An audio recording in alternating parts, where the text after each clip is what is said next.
আসসালামু আলাইকুম। আরএস কিচেনের পক্ষ থেকে সবাইকে আন্তরিক শুভেচ্ছা ও ভালোবাসা। আজকে বানাবো আমি মটন কষা।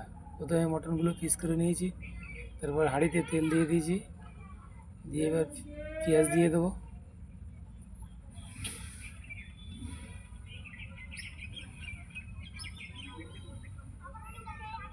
লঙ্কা লবণ দিয়ে সিদ্ধ করে নেব। তারপর তেল উঠে আসলে আদা রসুনের পেস্ট দিয়ে দেবো। দেখুন তেল উঠে এসছে।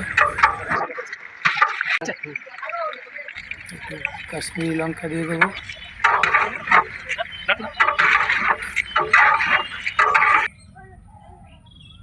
একটু হলুদ গুঁড়ো দিয়ে দেবো,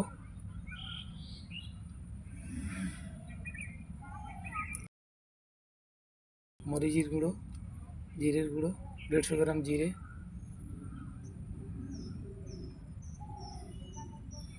এলাচের গুঁড়ো, কয়েকটা গোটা ডালচিনি লবঙ্গ দিয়ে দেবো, দিয়ে সুন্দরভাবে কষবো আমি।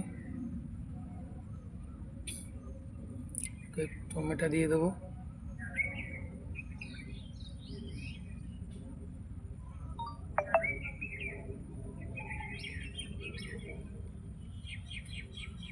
কাঁচা লঙ্কা দিয়ে দেবো কয়েকটা,